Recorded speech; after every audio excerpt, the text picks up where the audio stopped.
Ok, hola, soy Román González, le mando un saludo a todos los fans, bendiciones, cuídense. Hey, what's going on?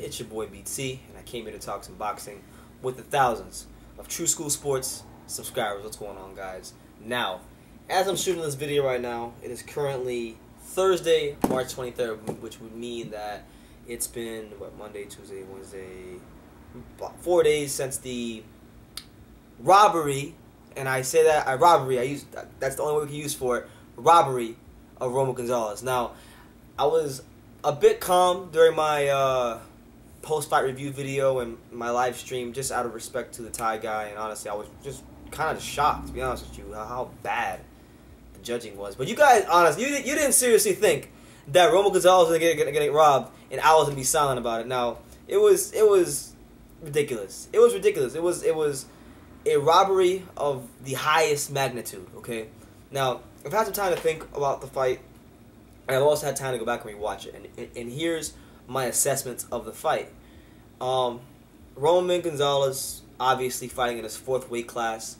His punching power, he was known as a knockout artist in the lower weight classes, but as he's went up in weight, much like many fighters, as you go up in weight, your punching power doesn't necessarily always carry up. And that's been the case for Roman Gonzalez with 115 pounds so far. And because of the extra weight, he's also shown tendencies to fade later in the fights. You don't see the same unprecedented conditioning or stamina that he had at the lower weights. So it's been a struggle. A lot of people say that he needs to go back to 112, which physically I don't think he can go back to 112 because he balloons up in between fights. Sometimes he gets a little chubby between his fights and loves to eat.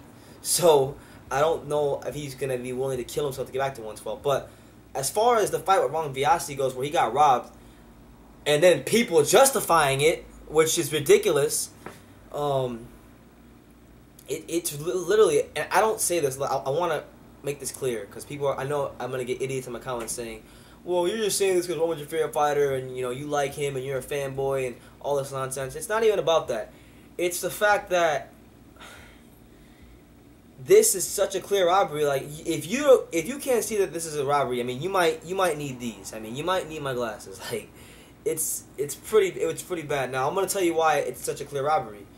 To anybody who's really watched the fight and wasn't some sort of like hater of Roman Gonzalez, a lot of you guys who are Andre Ward fans or Floyd Mayweather fans, or just you don't like.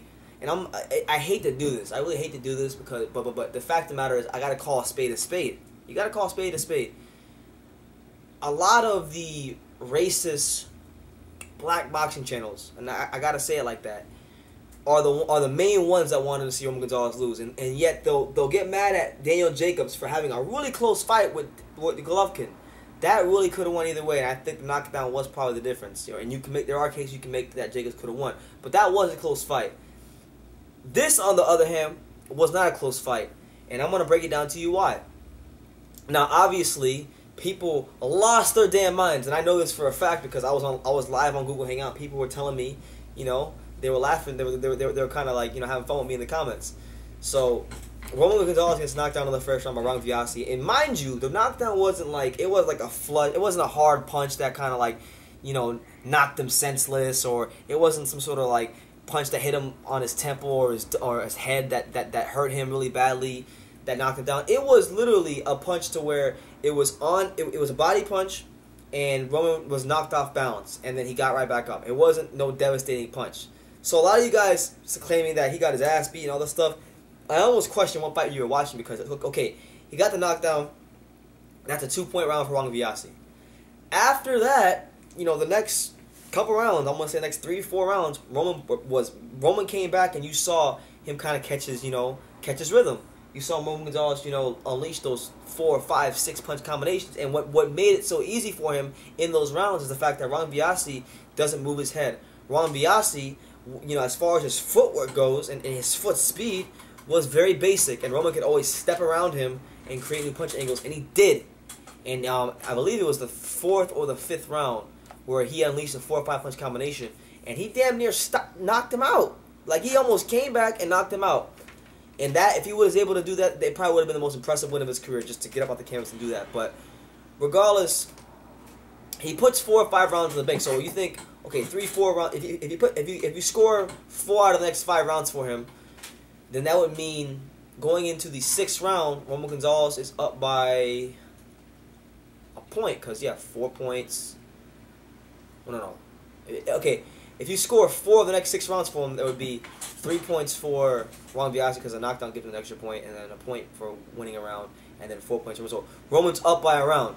Now, even if you don't, the fact of the matter is, the fight still becomes about winning rounds rather than the knockdown, because later on in the 6th round, Ron Biasi had a point taken away for a clash of heads, and that point was, you know, supposed to make the fight about strictly winning rounds. But then the scorecards are read, and we know, and when I watch these fights, I always know, you know the names of the judges that don't know how to freaking score fights. Burt Clements, Steve Weisfeld, Julie Letterman, and our personal favorite, Dave Moretti. These people, I don't know how they still have jobs, and you know, shout out to my boy Shady Slim. He had that video where he called the New York State Athletic Commission, and he, you know, called about how they robbed this man of history, and how they robbed him of a win, and they gave him a loss that he did not deserve. And I'm gonna make a video like that soon, very soon. I just haven't had the time. It's been a long week for me, but Roman Gonzalez, man, he got robbed. He got robbed. There's no other way around it. He got robbed not just of a victory.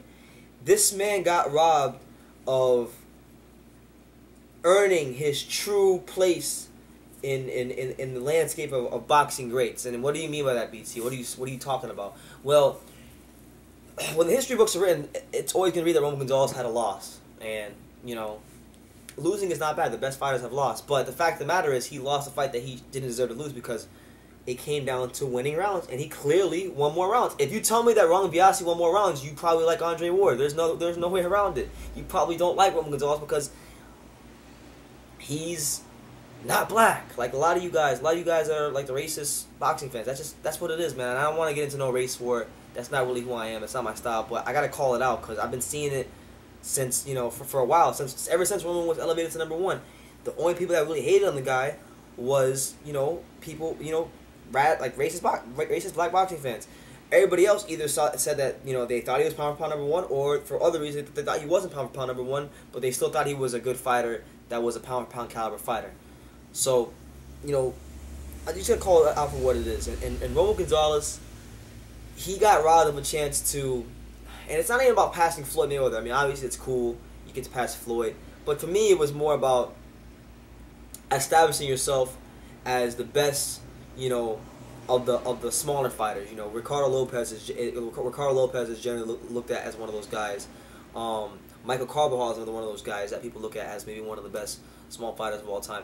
But for me, it was getting past that 51-0 mark set by Ricardo Lopez. Now, granted, Roman's resume and the guys he beat are better than Ricardo Lopez. There's no question about that, even with the loss.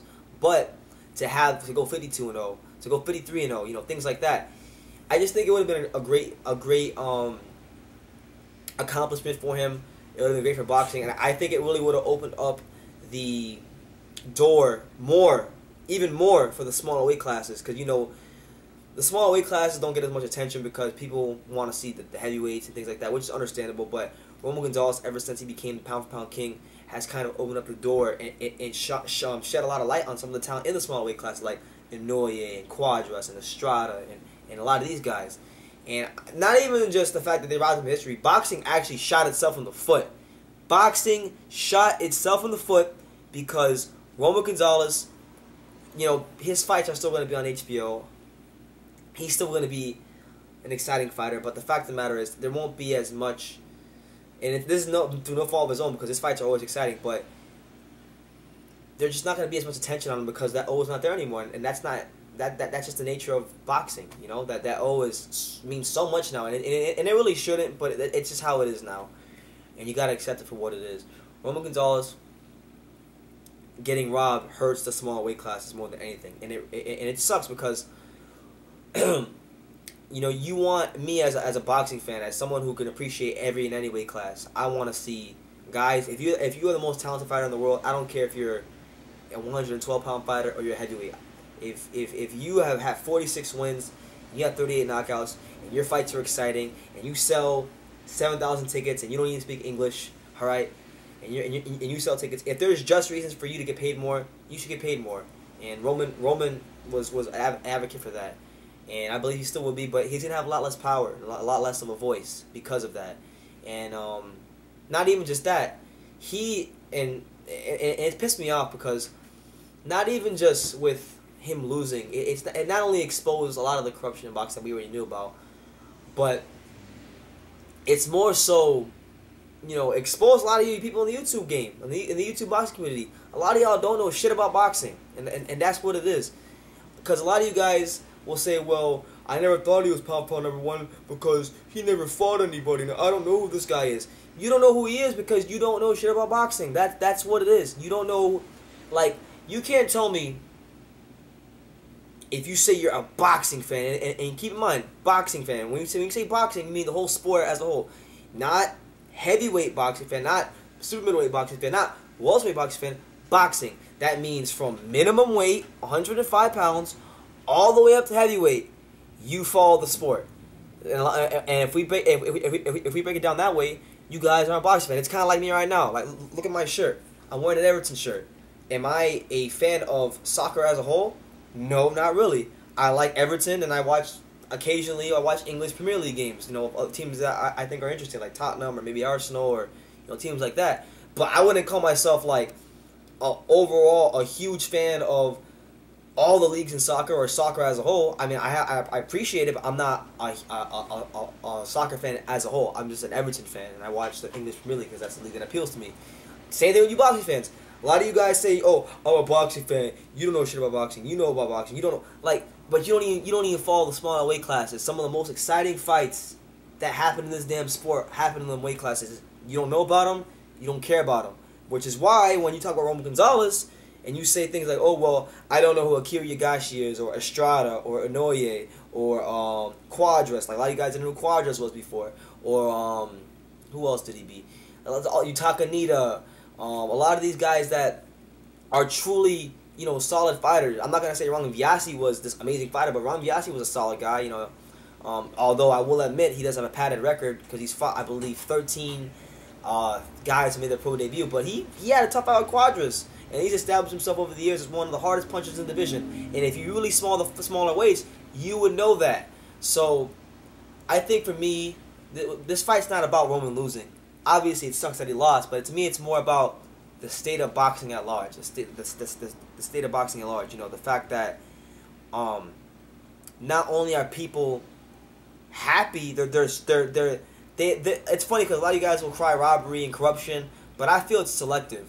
Like, okay, Roman gets robbed. Roman, clearly, damn, he hurt Ron Viasi 3 times in the fight. With combination punching, he was backing him up, and he won more rounds, and that's what the fight was about because the clash of heads and the point taken away cancels out the knockdown. So, you guys being happy with the robbery and then complaining about Jacobs Golovkin, which was a close fight. I mean, it was a fun fight, it was a cool fight, but it was a close fight. And you get mad about that, and you want to cry robbery, and you want to say, oh, HBO this and HBO that, but then the guy that literally has 46 wins, has knocked out 3 of the 4 guys he's beat for world titles. He gets robbed of a chance of furthering his career, making history, and you want to just be selective about it. I mean, call a spade, man. Be consistent. In my opinion, loss or no loss, Roman Gonzalez is still the best fighter in the world. I think he's. Because I think he won the fight. And am I going to put him number 1 on my pound for pound list? The answer is no, I can't. That's just not fair. But I still think he's the most skilled fighter in the world because, well, not even just the most skilled fighter. I think he's also the toughest fighter in the world right now because, I mean, to go through what he went through in that fight with Ron Viasi, to go through the knockdown. Mind you, this is his first fight without his trainer that's trained him his whole career basically and died a couple months out of the Quadras fight, Arnulfo Bando.